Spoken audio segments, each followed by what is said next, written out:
life stuff. And Lord knows we go through life stuff all We the have time. life stuff every day. Yep.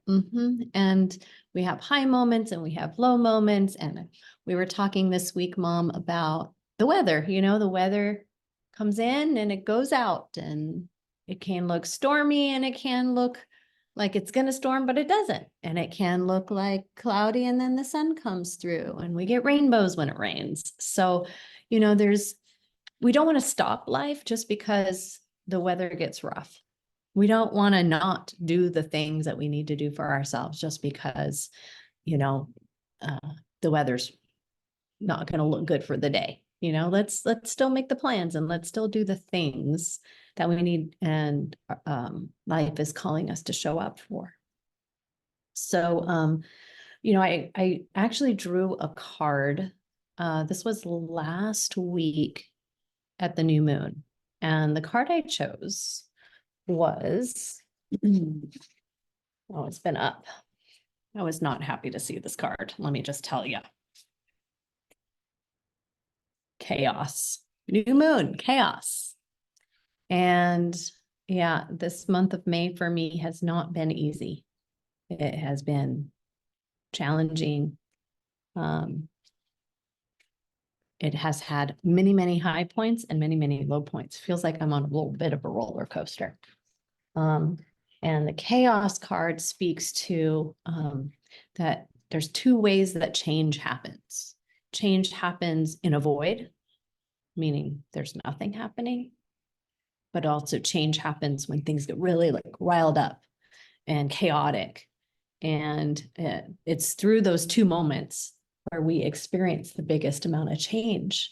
So it's like, for me, getting the chaos card is like, oh yeah, you're going to have a lot of experiences, and it's going to shake you up, and it's going to shake things out, and maybe things that you don't want to see, and maybe things that you have to face that you haven't fully faced, or you haven't acted on what you were learning. And I think part of our lives are meant to push us so that when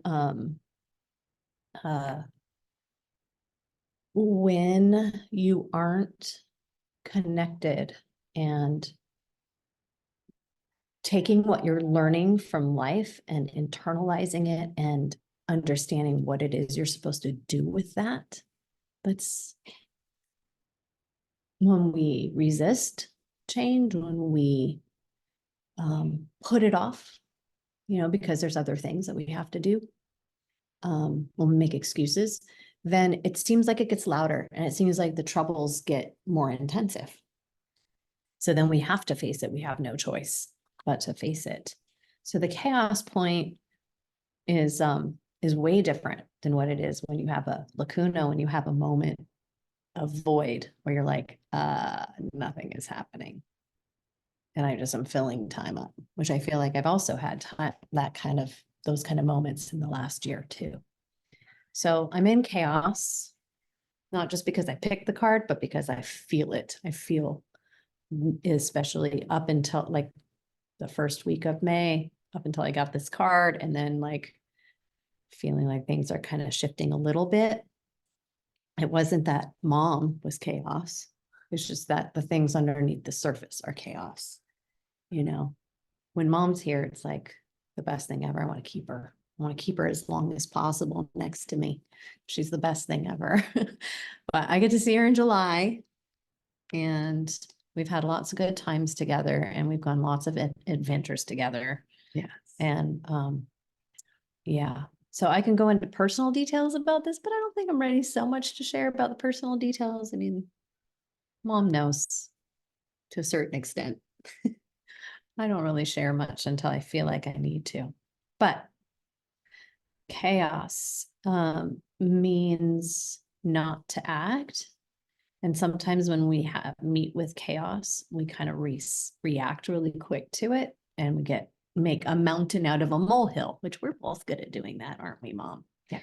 And and it's not always the best thing ever for us to do. Sometimes we need to be quiet, and we need to, my word felt today when I was talking to Auntie Alicia was to uncage ourselves, to move ourselves out of the place where we might be feeling the feelings that are so intense, where we might react negatively or might go down a bad rabbit hole. And we have to, in those moments, like literally pick ourselves up, unlock the cage with our little wing, and go fly and go do something by ourselves. Go take a walk, go do some yoga, go see a friend, take yourself out to eat, go pet the dogs, whatever it is. Sometimes it has to be bigger. Sometimes it has to be, I need to take myself on a drive, or I need to take myself out to a beach, or I need to, do something that's healthy for me to get some space between me and that thing. Another thing that rose amongst chaos or rises amongst chaos is a solution, but we have to give room for the solution. Chaos and the void are the same thing. So you have to let the things get shaken out. You have to let yourself show up, but not respond. So it's like observe what's happening and then give yourself space and let destiny take over. So that's the big note, is destiny takes over. Like, we don't have to do anything. We will be prompted to take the proper action when we're clear. So we have to get clear. You want to say something about that, Ma? Well, that for me is absolutely necessary, because a knee-jerk reaction is usually crying or raising my voice or speaking before I even know what my feelings are. Yeah. So I need to pull back and understand what's going on. If I just feel that turmoil inside, like I really want to put something out there, it's probably not the best time to put it out there. It's a better time to take a walk or just have a cup of tea and sit down by myself and reflect. Even doing art, or you're like your needlepoint, Yes. or like doing something. It feels like you're making something. It feels like Yeah. you're doing something, but you're not like in the situation. You're not. Yes. And even putting on some good music or whatever while you do Yeah. that thing. I love to work on crafts and needlepoint and art. So when I do that, it gets my mind settled and occupied.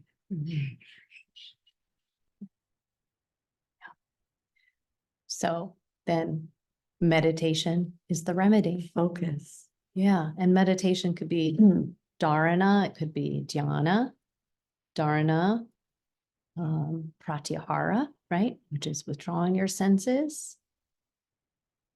Some kind of yoga nidra. But sometimes that's hard to do when you're like riled up emotionally. Yeah. You have to move the energy. So like taking a run. If you don't run, then A walk. a brisk walk in the rain if you need to, the cold weather if you need to, because it just kind of snaps you back into place. Exactly. Doing some kind of art therapy is good. I mean, I know it's not easy always to turn to those things when you're feeling like shit, but it's something we need to learn to do, is train ourselves like, okay, this is my open the cage moment and let myself out of the cage. The cage is going to be the cage of your mind, and it's going to be the cage of the situation. Yeah. So you have to spread your wings and do something else. Yeah. I find I can, if I'm really riled up, the walk, which can be a moving meditation, can be very healing. Definitely. Yeah. Yeah. So breaking the reaction points on purpose, like noticing when we're going down that, and just having those resources available to us so that we can turn to them. Yeah. So there's a spell for the new human that I want to share with you. And this is by Susa Silver Marie. And this was in, it was in the Wee Moon calendar. And it says, by the silence of the earth, by the breath of morning, by the curl of wave to shore, by the hope of the waxing moon, in the vast expanding cosmos, on our tiny patch of planet, may we be giant in our hearts.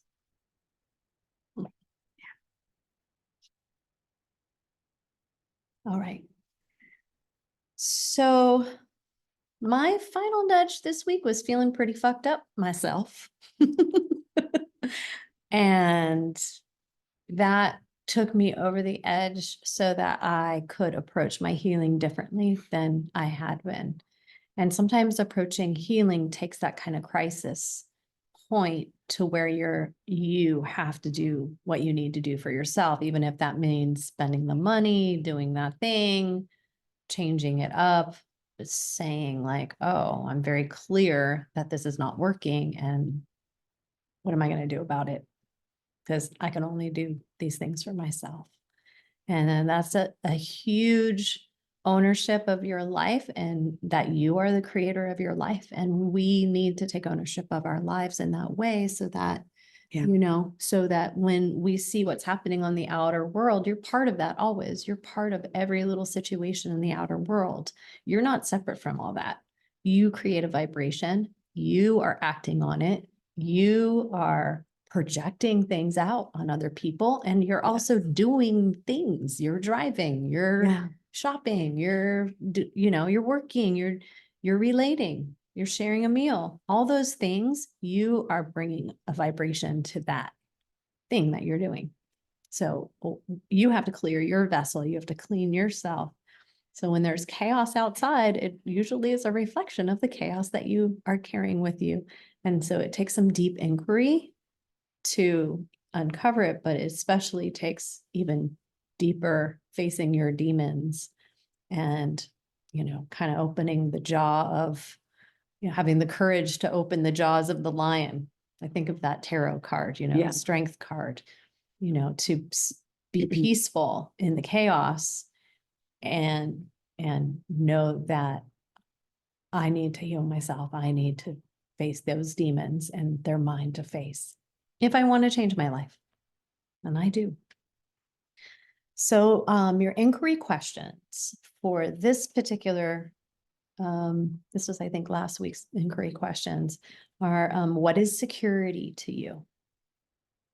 Okay, because always when there's chaos, there's a sense of not feeling safe and feeling insecure. And so I looked at what's not security for me instead of what is security for me, and experienced it. For me, insecurity is sometimes not having control of the people around me. And so I got to look at that. If I am not in control, which all of us are not in control of any person on this planet, if I'm not in control, and I can't be in control, the only thing that I can be in control of is myself and how I respond. So security for me is having some kind of emotional stability within myself, where I don't take stuff personally that other people are doing. No matter how directed it is at me, I have to remember it's their stuff. It's so hard for me to shield because I'm so sensitive, and I can cry like a second. Yeah, me too. Yeah, this one, I inherited that from that one over here. Lucky. She's a big old sappy pants. And so am I. And there's certain people in my life who they affect me more because I care about them more. The people I care about the most are the ones that affect me the most. And so yeah, I have to learn to create a shield in a way so that whatever way they're responding, that I don't get triggered and I don't feel like it's directed. It might be directed at me, but I don't feel like I have to take it on, because usually the people who love us and want to be there, they're just having their own mood or their own thing going on. Right, Mom? That's right. Yeah. And sometimes they're just that way. Like I know Papa Stevie, he's just a certain way. You can kind of count on it. Very sarcastic. Yeah. And if he wasn't sarcastic, I would think he was sick. Yeah, there's definitely a narrative happening in the background. And we do that. We all have narratives. And when we're around people, they come out. We don't always know we're saying that thing. And it comes out and we're like, oh, wow. Yeah. Other people see it more than we see it sometimes. So what I want you to do is I want you to list 4 details down that give you a true sense of safety and support. So these become your resources. What makes you feel a sense of safety and support? So, some things will be outside us and some things will be inside of us. So I want you to pick at least 2 inside things that you have that helps you feel safe and supported, that you can do for you, that you don't need anything outside of you to do. So for me, like doing art watercolor, dancing hula, which I don't need anyone to do with me. I can do completely on my own. Journaling can be very helpful for me, and just sitting and meditating out on my lanai and being with the flowers and being with whatever weather's out there, petting my dog. So that's 4 things right there that don't require really, I mean, I guess the dogs are a little bit outer and the outside is kind of a little outer, but you know what I mean? It's something I can do on my own that's very easy and accessible.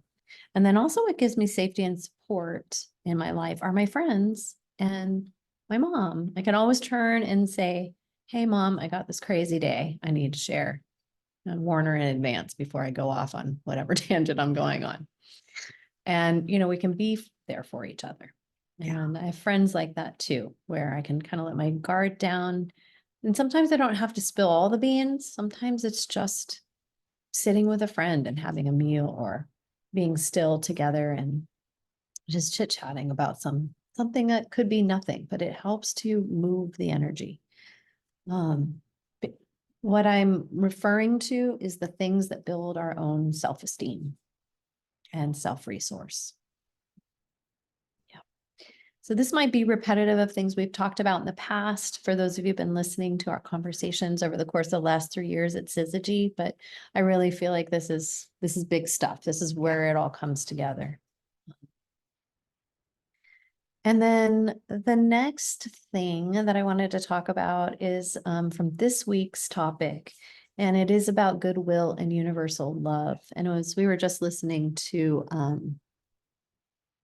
what's the little English lady? What's Pam her? Pam Gregory. Gregory. We love Pam Gregory, astrology. We were just listening to her, and one of the things that she said is like the way that the world is working right now is like you're either holding a vibration of love and goodwill for people or you're not. And so this is an opportunity to really anchor now as the world is changing so rapidly and the astrology is so heavy in so many ways and more things are changing and everything's speeding up, where we can continue to nurture and nourish those ideals inside of ourselves. And this week in particular, the topic is about how we can use volunteer work and seva as a way to, number 1, get out of our own heads and our own selves, and number 2, affect the community in a positive way. So like activism and whatever your town needs. I'm just saying, focus on the people. First, your neighbors, the people around you. How can you serve your neighbors? What would that look like? And then secondly, what about some charitable work that you could do? Is it like here in Kauai, we have Surfrider at Kauai and they do trash pickup, at the beaches. That's always happening. What can you do in your neighborhood for your community that can help, bring some light and some good vibes to Mother Earth, to the people, to the community? And that is a therapy in itself, called karma yoga, right? Karma yoga is the yoga of action. You're not doing it for you. It's unconditional. You're doing it for something greater, and to help the community and the world, the universal world.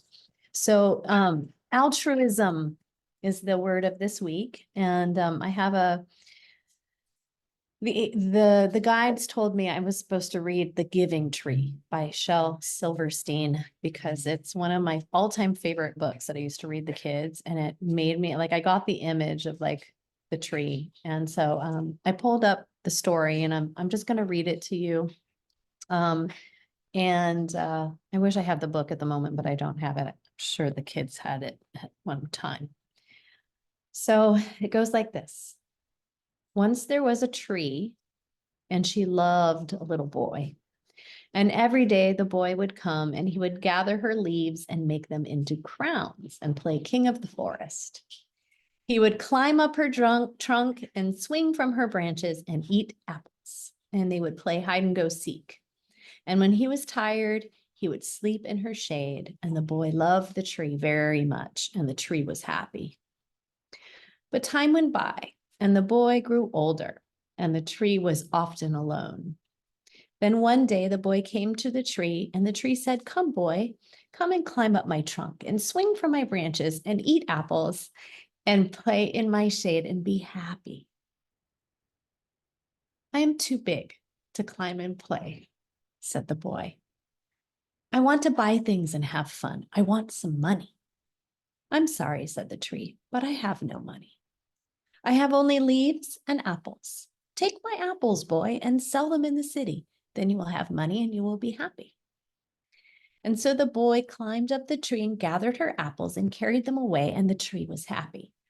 But the boy stayed away for a long time, and the tree was sad. And then one day the boy came back, and the tree shook with joy. And she said, "Come, boy, climb up my trunk and swing from my branches and be happy." "I'm too busy to climb trees," said the boy. "I want a house to keep me warm," he said, "and I want a wife and I want children, and so I need a house. Can you give me a house?" "I have no house," said the tree.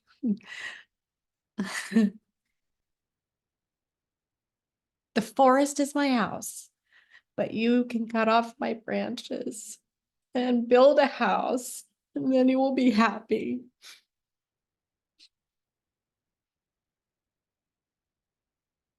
And so the boy cut off her branches and carried them away to build his house, and the tree was happy. But the boy stayed away for a long time. And when he came back, the tree was so happy she could hardly speak. "Come, boy," she whispered, "come and play." "I am too old and sad to play," said the boy. "I want a boat that will take me far away from here. Can you give me a boat?" "Cut down my trunk and make a boat," said the tree. "Then you can sail away and be happy."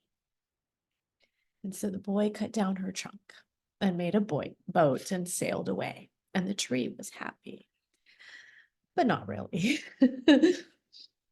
Not really. After a long time, the boy came back again. "I'm sorry, boy," said the tree, "but I have nothing left to give you. My apples are gone."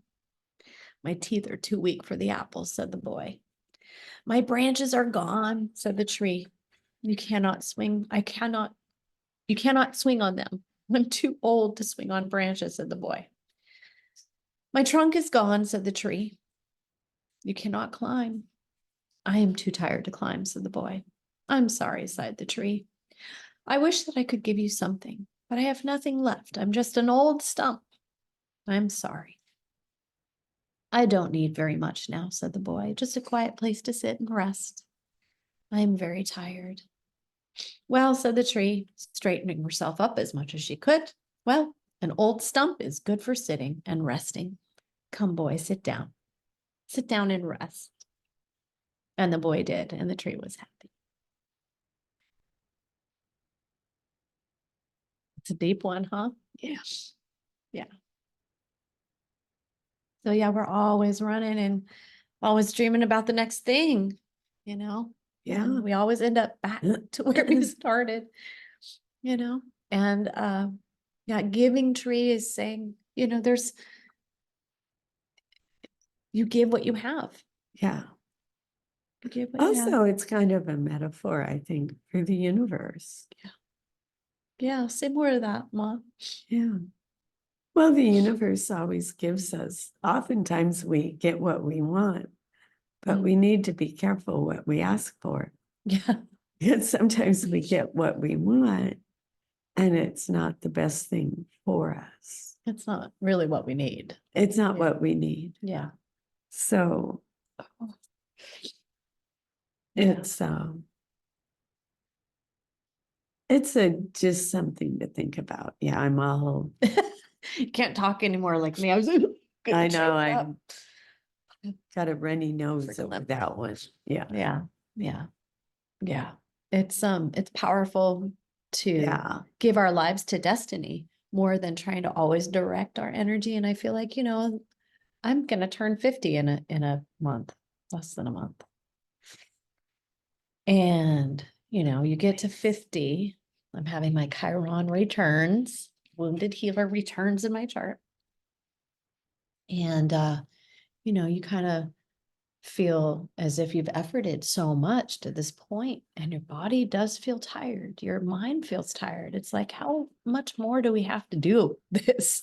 And so a lot of people experience burnout and they call it the midlife crisis, right? Yeah. You experience burnout, like women go through menopause around 50 and, relationships do fall apart a lot, at any time, but, particularly if we aren't doing our work, our relationships will fall apart. So there's this moment where we're being asked to like really level up differently than we have up until this point. And so this is the ask, like, oh, well, what if you give?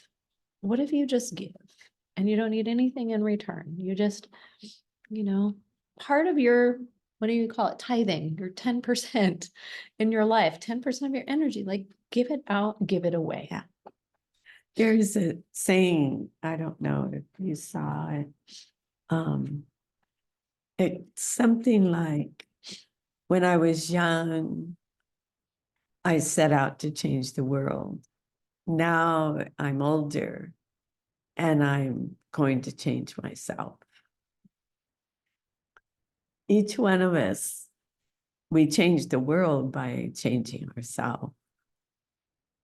I think it was Samantha put something up similar to that online. Sweetwater, Samantha Sweetwater. Yeah. So anyway, I thought that was very deep because it's simple, but there's a lot of truth there. Because when you're young, when you want to change everybody else and change, like I still get into that. I want to make peace in the world, but I'm one little person. I can meditate on peace, but I can only change me. You could be peace yourself. I can be peace all by myself and change my energy field. Yeah. Yeah. Yeah. That whole be the change thing, right? Be the Yeah. change you want to see in the world. Yeah. Yeah. So this is that point where we're going to kind of wrap up, but just considering how we need to change our programming and change our narratives and change the things we're constantly running in our minds and really look at those tapes. Are those the tapes that we want to play? Yeah. And, how can I reach out and make alliances with people and places and things that are going to power up my own personal frequency grid and ways in being in the world where I can make a difference in my small way, not just by living my life, but by giving and tithing my energy to something that is of value to my community and to the people around. And even if you don't have validation that your energy is being used proper, like your neighbors don't say thank you when you bring them fruit from your garden or whatever, like not having an agenda is actually better because then there's no attachment.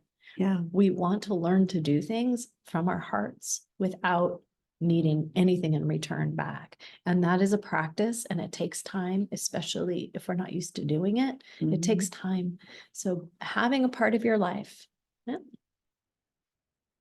1 hour a day, maybe it's 1 day a week, maybe it's half a day a week, but just devote some time to giving seva, which is unconditional service to the world.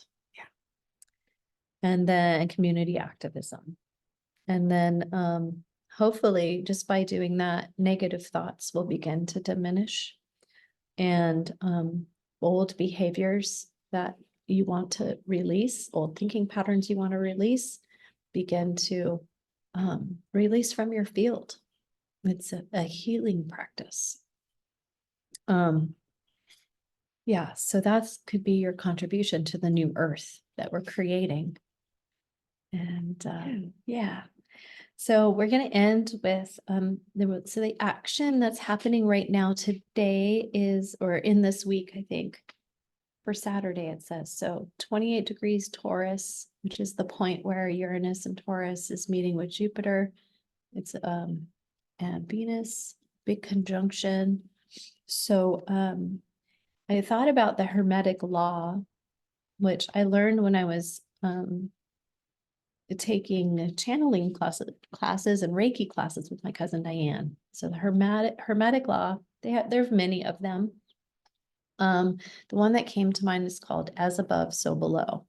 We could always say as within, so without. Mhm. So what happens here happens out here. What's happening up here happens in here. So it's an opportunity to work with the frequency and the energy of similarities. That there's also the 100th monkey effect, which is like if you have a monkey on one side of the world doing the certain thing with a certain tool, another monkey on the whole other side of the world is doing the same thing. We have that shared collective consciousness. Those monkeys were not connected. They didn't Only have the through internet. only through the energy frequency similarities. And so when we do that kind of work, we're also creating the 100th monkey effect. We're creating the vibration and the frequency of the ripple effect into the world. So as above, so below. This is from Wikipedia. I just pulled it up real quick. It's a popular modern paraphrase of the second verse of the Emerald Tablet, a short Hermetic text which first appeared in an Arabic source from the late 8th or early 9th century. The paraphrase is based on one of the several existing Latin translations of the Emerald Tablet, in which the second verse appears as follows. That which is above is like to that which is below, and that which is below is like that to which is above. The paraphrase is peculiar to this Latin version and differs from the original Arabic, which reads from rather than like to. So it's a theology and it's a thought to understand from a spiritual perspective about the mechanics of celestial energy and how that affects terrestrial events. So we know, as we talk about astrology, what's happening in the sky has a impact. And we just experienced, the geomagnetic storms from the sun, and we all felt that. Some people were seeing the aurora borealis from, the southern points on the northern hemisphere. And that is an incredible way for us to see, yes, the sun affects us. The light that moves off the planets affects our magnetic field. And so first we look at the moon always, because the moon is our closest celestial body to Earth. It pulls on the tides, it pulls on animal behaviors, and the moon affects women's cycles, as we know, but much, much more than we could probably ever imagine. Astrology says it is about our emotions and our body. So whatever the moon is doing, it's affecting us, and so the planets around us are also affecting us deeply. So we're all interconnected, not just in the form on top of Earth. What happens to the animals happens to us. What happens to the trees happens to us. What happens to other humans happens to us. So we're all feeling that experience, right? So that's why cleaning and clearing and purifying our field is so important. But also what's happening in the planets has an effect on us. And it might be a little more subtle. But we all know this week, there were some storms, right? Storms inside us. Just like those storms coming off the sun, our light is being up-leveled. And that means it's shaking things up. It's changing things vibrationally for us, not to us, but for us, because it's always about evolving. Yeah. So anyways, I'm gonna leave it at that. And I hope you enjoyed our little coffee talk with mom and daughter. Week of Mother's Day. So it's kind of cool that we got to go on. So happy May 14th. And I know that this video will help a lot of people, just heal and know that there's other people out there doing this work. And I hope some of these inquiries will help you get through your week and your month even better. And hopefully we'll be back on together again soon. Mom, wouldn't that be Yeah. cool? We'll have to name this something. All right. Well, thank you all for listening, and we'll see you next time.